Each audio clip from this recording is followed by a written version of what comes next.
राम कथा की कलश यात्रा में उमड़ा जनसैलाब। 551 कलशों के साथ निकाली गई कलश यात्रा में हजारों की संख्या में रहे लोग मौजूद। शमशाबाद के क्षेत्र धिमिश्री में श्रीमन राम कथा का आयोजन रखा गया। इसका शुभारंभ आज दिनांक 15 जनवरी 2023 को विशाल कलश यात्रा निकालकर किया गया। श्रीमद जगत गुरु रामानंदाचार्य स्वामी श्री राम स्वरूपाचार्य जी महाराज को मैं बैंड बाजे पैतीखेड़ा मोड़ महादेव मंदिर कलश यात्रा का आरंभ हुआ। कलश यात्रा में बड़ी मात्रा में जन सैलाब उमड़ा। उसके बाद बाबा खाटू श्याम वाटिका पर भगवान सिंह ठाकुर राम सिंह द्वारा कलश यात्रा में स्वामी जी को पुष्पमाला पहनाकर स्वागत किया गया। कलश यात्रा में क्षेत्र के तमाम गणमान्य लोग मौजूद रहे। जैसे ही कलश यात्रा धिमिश्री बाजार में प्रवेश की, उनका पुष्प वर्षा से पूरे बाजार में स्वागत किया गया। हजारों की संख्या में लोग उपस्थित रहे। कलश यात्रा का समापन गुल मंदिर धिमिश्री कार्यक्रम स्थल पर समाप्त किया गया। वहीं स्वामी जी का कहना है कि धिमिश्री ग्रामवासी महिला व पुरुष व क्षेत्रीय लोग धार्मिक प्रवृत्ति के हैं। भागवत में अपार की संख्या में लोग मौजूद रहेंगे। राम कथा का मुख्य उद्देश्य समाज में एक नया संदेश है। राम कथा का मुख्य उद्देश्य हनुमान जी को खुश करना है और लोगों में एक अच्छी भावना, अच्छे विचार प्रकट करना है। आगरा संवाददाता दुष्यंत उपाध्याय। धिमिश्री क्षेत्र में राम कथा का शुरुआत की गई है, आयोजन किया गया है। कितने कलशों के साथ इसकी शुरुआत की गई है? आज धिमिश्री गुल मंदिर पर 7 दिवसीय श्री राम कथा का आयोजन जिसकी शुरुआत हो चुकी है। आज उसकी कलश यात्रा पैतीखेड़ा मोड़ महादेव मंदिर से 551 कलशों के साथ माताओं बहनों ने बहुत भव्य दिव्य अलौकिक कलश यात्रा निकाली है और जो गुल मंदिर तक वो कलश यात्रा आई। कामदगिरी पीठ चित्रकूट के पीठाधीश्वर श्री राम स्वरूपाचार्य महाराज जी के मुखार बिंदु से यह गुल मंदिर धिमिश्री प्रांगण में 7 दिवसीय श्री राम कथा का आयोजन, जिसमें समस्त सम्मानित क्षेत्रवासियों को, ग्रामवासियों को, माताओं बहनों को यहाँ ग्रामवासियों की तरफ से आमंत्रित किया गया है और 7 दिन नियमित ये कथा 12 बजे से 4 बजे तक जारी रहेगी। ये सर्व समाज के द्वारा, समस्त क्षेत्रवासियों के द्वारा, समस्त ग्रामवासियों के द्वारा यहाँ गुल मंदिर प्रांगण में ये 7 दिवसीय राम कथा का आयोजन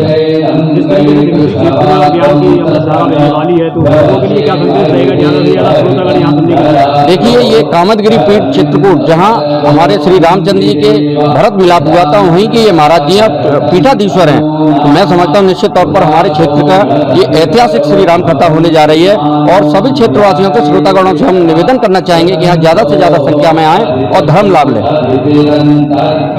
हम सबकी शक्तियाँ इस घोर कलिकाल में आपके साथ हैं। श्रोतागणों के लिए क्या संदेश रहेगा मीडिया के माध्यम से, जिससे कि ज्यादा से ज्यादा श्रोतागण यहाँ पर राम कथा सुनने के लिए आए?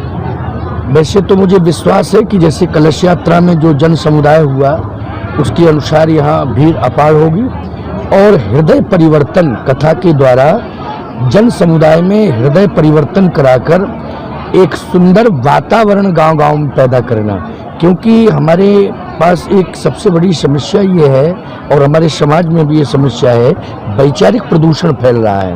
और ये वैचारिक प्रदूषण को, जैसे पर्यावरण अगर प्रदूषित होता है तो वृक्षों का हम सहारा लेते हैं, लेकिन वैचारिक प्रदूषण अगर हो जाए तो वृक्ष इसमें क्या करेंगे? वैचारिक प्रदूषण को दूर करने के लिए राम कथा रूपी कल्प वृक्ष की जरूरत है। उसी कल्प वृक्ष से हम लोग सुंदर विचारों को स्वच्छ कर सकते हैं और वैचारिक पर्यावरण को हम समाज तक पहुंचा सकते हैं। और राम कथा का आयोजन किया जा रहा है। आपके श्रीमुख से तमाम क्षेत्रवासियों को, श्रोतागणों को और ज्ञान का ये जो अवसर है और सुनने का मौका मिलेगा, तो किस प्रकार आप देखते हैं और शुरुआत होगी, कितने दिन तक ये ज्ञान की अमृत धारा बहने वाली है क्षेत्र में? बहुत ही भावुक क्षण है। धिमिश्री के लोग बहुत धार्मिक हैं, क्षेत्र के लोग भी बहुत भावुक और धार्मिक हैं।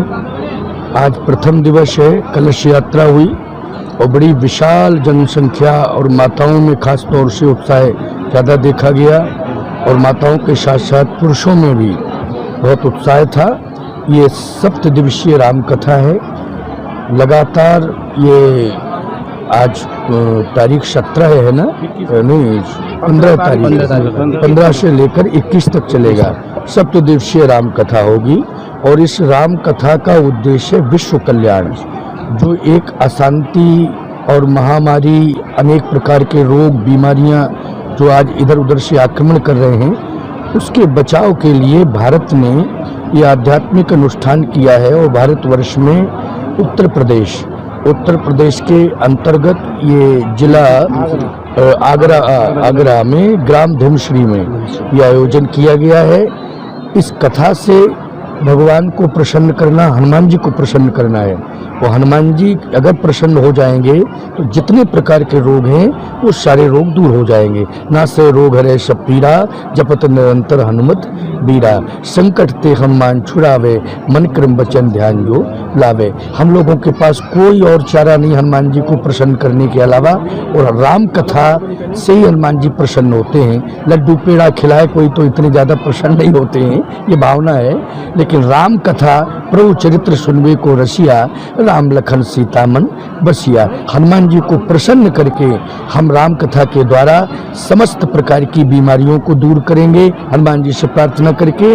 और राष्ट्र का कल्याण तो होगा ही होगा, पूरे विश्व का कल्याण होगा। द्वापर में और त्रेता में जैसे हनुमान जी संकट मोचन के रूप में उभरे, और माना जा रहा है कलयुग में भी वही पार लगाएंगे। क्या चारों युग प्रताप तुम्हारा है, प्रसिद्ध जगत उजियारा।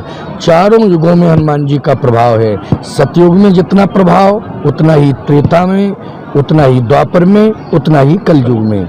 हनुमान जी का चारों युगों में पूर्ण वर्चस्व है। कलयुग में तो प्रधान देवता के रूप में हनुमान जी आते हैं। समस्त देवता उन्हीं को अपनी शक्ति प्रदान कर चुके हैं। कलिकाल में जितने भी देवता थे सबने हनुमान जी को ही कलयुग में शक्ति प्रदान की है कि आप संभालेंगे। जिरोन महोत्सव के आयोजन के लिए जोर शोर से चल रही तैयारियां। जिला निवाड़ी के थाना जिरोन के अंतर्गत जय नीलकंठेश्वर महादेव स्टेडियम में होने वाली तैयारियां जोरों से चालू हो गई है। यह मेला विगत कई वर्षों से लगता रहा है, परंतु पिछले 2 साल कोरोना काल में नहीं लग सका। इस वर्ष 27 जनवरी से 2 फरवरी तक चलने वाले इस महोत्सव में हजारों की संख्या में आने वाली पब्लिक को देखते हुए कमेटी अध्यक्ष प्रमोद कुमार पस्तोर, उपाध्यक्ष अजीत कुमार रावत, कमेटी संयोजक राजीव रावत, यशवंत कल्लू दुबे, संदीप मिला, बिलगैया समेत क्षेत्र की जनता से अनुरोध किया गया कि भारी संख्या में आकर इस महोत्सव को सफल बनाए, साथ शांति बनाए रखने में अपना योगदान दे। कि जिस तरह से तैयारियां यहाँ चल रही हैं और क्षेत्र की जनता हमारे साथ जुड़ चुकी है, और ये क्षेत्र की जनता आपको बताएगी कि क्या इसका प्रारूप है, किस तरह से ये कब तक चलेगा, कब इसका शुभारंभ है, किस दिन इसका समापन होगा।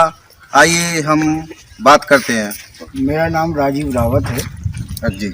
और ये जीरोन महोत्सव जो है विगत 14 वर्ष से यहाँ हो रहा है। एक लौता महोत्सव ऐसा है जो सामाजिक समरसता को अपने आप में समेटे हुए सांस्कृतिक मंच है। सारे क्षेत्र, सारे नगर और सबके सहयोग से ये आयोजन होता है। गैर राजनीतिक मंच है।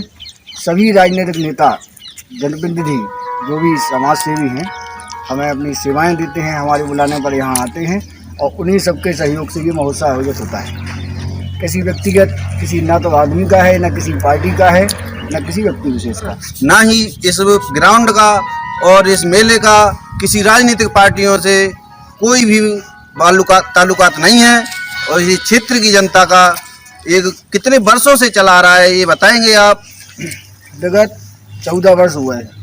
इस बार ये 14वां आयोजन है, और हर राजनीतिक पार्टी जो सत्ता में हो या विपक्ष में हो, सभी लोग हमारा सहयोग करते हैं, आते हैं और इस व्यवस्था बनाने में पूरा सहयोग करते हैं। प्रशासन का पूरा सहयोग होता है। मध्य प्रदेश, क्योंकि मध्य प्रदेश में हम मध्य प्रदेश शासन की जितनी योजनाएं हैं या केंद्र सरकार की जितनी योजनाएं हैं, उनका प्रचार प्रसार और सामाजिकता और सामाजिक समरसता बनाने का पूरा प्रयास हम लोग करते हैं, और सभी के सहयोग से आयोजन होता है। जी, हम जानना चाहेंगे कि इस ग्राउंड में कितनी पब्लिक आने की अनुमान है? अनुमान तो ऐसा है कि हजारों हजार पब्लिक आती है जी। पब्लिक का कोई प्रतिदिन कम से कम 40 से 50 हजार आदमी पूरे ग्राउंड में आपको मिलेंगे। एक तरफ क्रिकेट का मैच होता है, दूसरी तरफ सांस्कृतिक कार्यक्रमों का आयोजन होता है। दिन में भी कार्यक्रम होते हैं, समय समय के अनुसार हम समय बदलते रहते हैं, कभी दिन में कार्यक्रम कराते, कभी रात में कार्यक्रम कराते। लेकिन हमारा क्योंकि पूरा प्रयास ये रहता है कि सांस्कृतिक मंच को आगे, इस कार्यक्रम को आगे बढ़ाते जाएं हम, और सबका सहयोग हमें निरंतर मिलता रहे। ना तो समिति आयोजन करवाती है, ना कोई व्यक्ति विशेष, पूरा कार्यक्रम क्षेत्र की जनता ही आयोजित करवाती है जी। सभी के सहयोग से आयोजन होता है।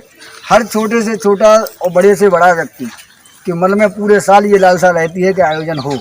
ये तो परमात्मा की ऐसी कुछ अनुकंपा रही, या बुरे दिन जो निकल गए, 2 साल आयोजन नहीं हो पाया, 2 वेव्स कोरोना की जो आई, अब लोगों के मन में ये उत्सुकता है कि आयोजन हो।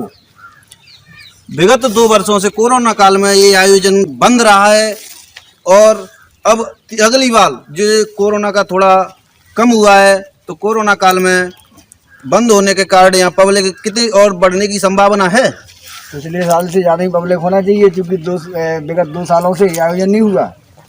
और एक और छोटे से छोटे जो दुकानदार हैं दूर दूर से यहाँ आते हैं, उनकी दुकान अपनी अपनी दुकानें लेके आते हैं, हमारी समिति या क्षेत्रवासियों के निवेदन पे आते हैं। उनके छोटे छोटे दुकानदारों के धंधे पानी भी चलते हैं, उनका मतलब रोजगार का अवसर भी मिलता है।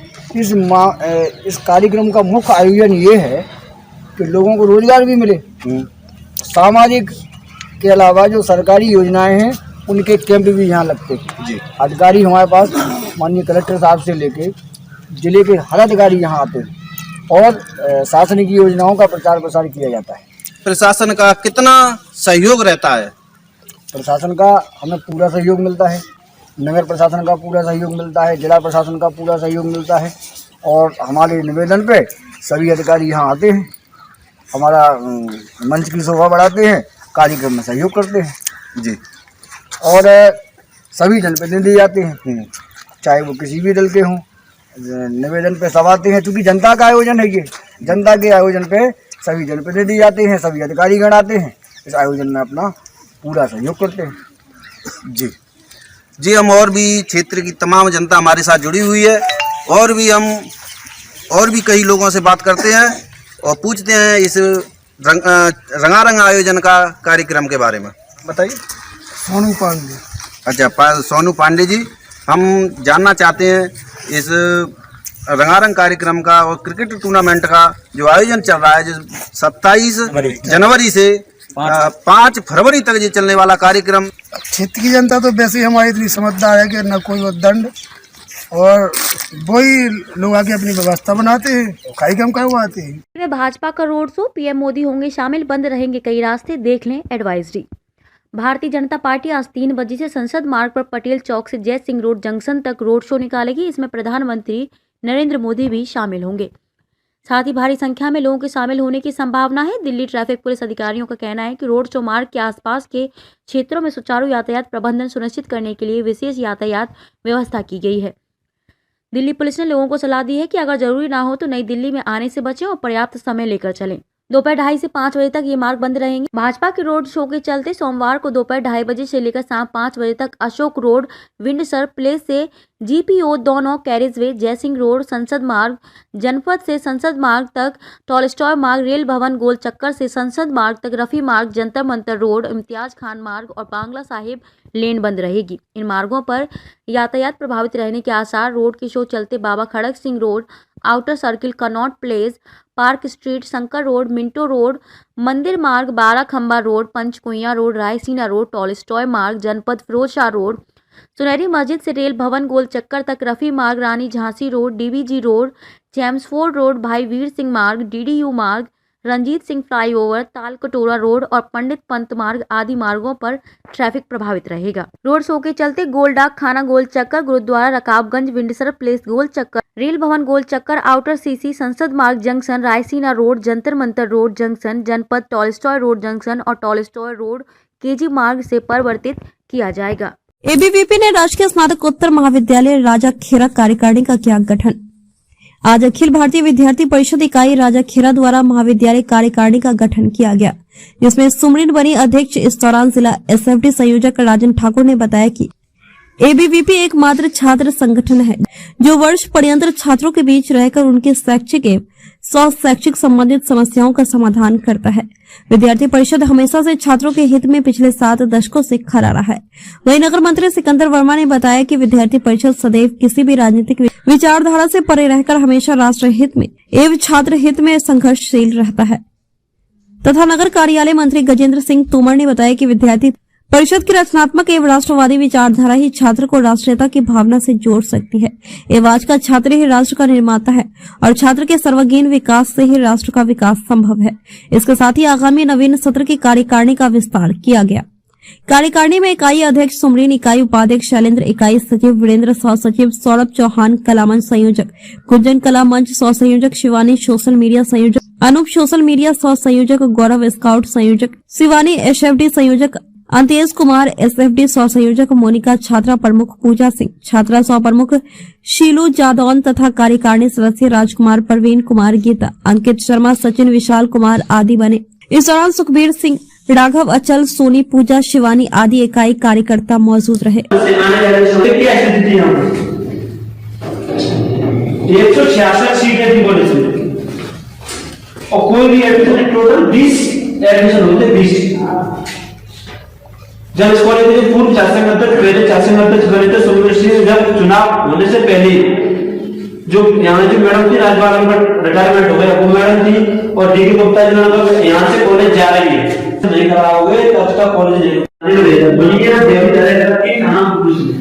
जैसे मुझे उठाया, जैसे जड़गांव से शिवानी ठाकुर उस क्या थी, शासन उपाध्यक्ष थी, वो पीछे से आगे इधर से एक और स्वामी गोस्वामी में हुआ कि जैसे आगे लड़की पीछे होती थी पुलिस।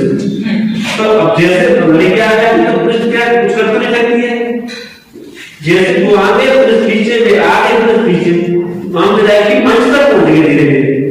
तो विधायक ने क्या बात है, चिल्ला के बोला, मीडिया पीछे थी कि विधायक की आप इस तरीके से बातें क्यों कर रहे हैं, बच्चों की मांग है, मांग को जाए पूरा